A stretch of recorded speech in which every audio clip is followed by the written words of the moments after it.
Hey guys, it's Ben Coates with Coates Homes here in Dallas, Texas. Thanks for tuning in. Today we're doing something a little bit different. I'm here with the ladies with Life Refined, and tell us a little bit about what you all do. We are the co-founders of Life Refined. We are based here in Dallas and serve the surrounding areas, and we specialize in professional organizing. So we help people get organized. So when building homes, one of the spaces that I think is the least remembered and the most forgotten is the garage space. A lot of times in architecture, we call the garage the tail that wags the dog. It's so important when you're designing a home. And so we turned it over to y'all to help us organize. Tell us a little bit about how you would tackle a garage. What are the steps that you would take in order to make a space like this look the way it does today? Like Ben said, they can gather junk so quickly because you can kind of tuck it away and close the door and not look at it. So one of the problems with this garage, looking at this space, all of the workout stuff was just on the floor. And it really made it look cluttered. And when they tried to work out, things were in their way. So we were able to display everything. And now they have a system in place. They can grab things, they can see what they have. And it just makes the whole space look more polished as well. What are some of the things that you would say are like the tenets of organizing? How do you start when you approach a space? So it's how you guys use the space. You know, for you guys, you have a big family. There's a lot of bikes, there's a lot of toys, there's a lot of gear, and it's how y'all use it. I mean, we don't have to live in it, you guys do. So I think that first and foremost is just talking to the client and figuring out what they want. Categorizing all of your stuff is so important too. We have to know what we're working with. So I know it's uncomfortable. We pull everything out and we categorize. So then that helps clients see what they have. They don't go out and buy more stuff that they don't need. Then we put things into bins. They find a home, a label goes on it so you know exactly where to find everything. And it just makes the whole process and your life easier.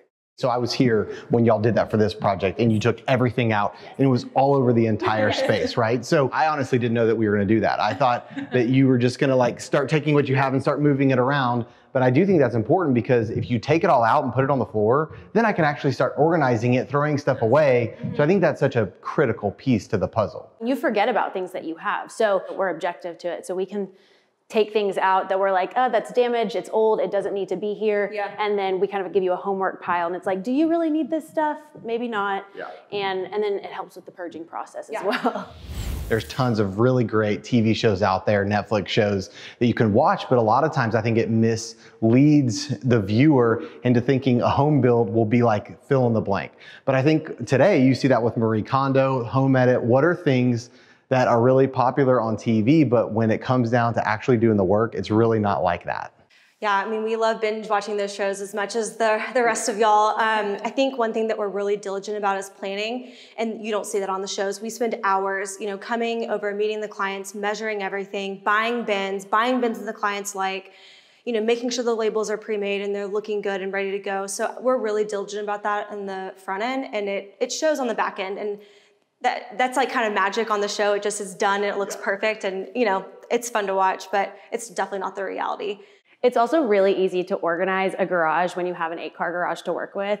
All of the bikes and cars have their own parking spot, but most of us don't have an 8-car garage to work with.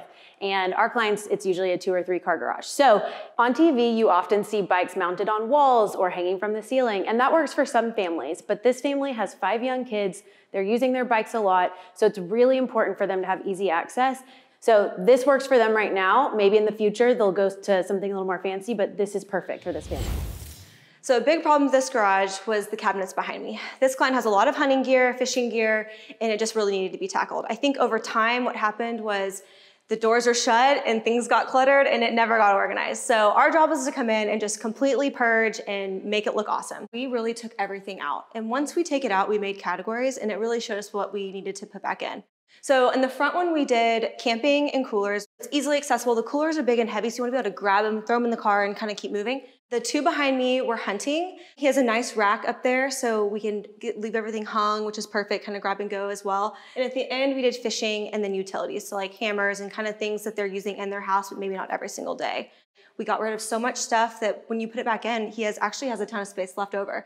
We made little notes on the back of each door for what we store in the very, very top. That space up top is amazing and it needs to be utilized, but you forget what's up there. And if you forget, you know, it never gets used. So that was a little organizing hack that we thought was really neat for this client.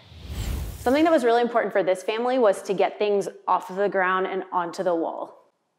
So a good option for this client and for us that we found was these Alpha Tracks. So we had a handyman come with us to install it, but these hooks are awesome because they come off and there's also different sizes. So for us, we use the kind of the bigger hooks just because it made sense with the big scooters and the strollers, but they're like really small, dainty ones you can use if you need to hang, even a jacket or a broom or something that's not quite as heavy duty.